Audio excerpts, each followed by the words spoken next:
Acknowledging that your community is racist doesn't mean that you're racist, and I always struggled to understand why white people struggled with that concept until I was faced with a similar issue. People were calling out North Africans and Arabs as racist to black people, and as someone who has black Arabs and black North Africans in my family, even though I didn't express it, every time I'd hear someone say, North Africans are racist, North Africans hate black people, a thought would jump to my mind. Well, not all of us. My family isn't racist. I held this hidden feeling in me until one day I met one of my second cousins for the first time.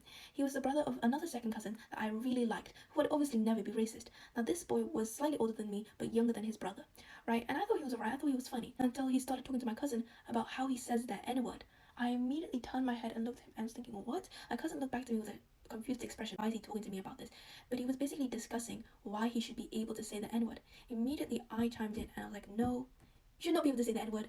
You are not black. Immediately, well, I'm brown. It's not racist. My friends don't care. And then I asked him, are your friends even black? And it's like, well, no, I call my friends the N word.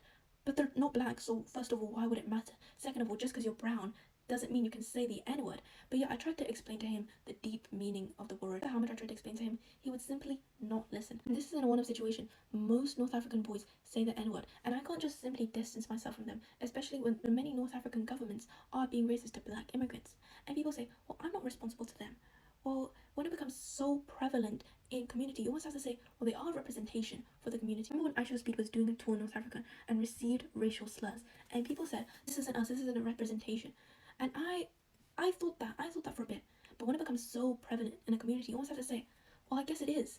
It is representation of the community. It's horrible, it's disgusting, but it is representation, and it needs to be changed. So now when someone says Arabs are racist, North Africans are racist, I don't take it as a personal attack. They're not coming up to me and saying, you girl over there, you're racist. I think this goes for white people too. You can acknowledge systemic racism and prejudice, but it doesn't have to be specifically about you. It's not a specific targeted attack on you.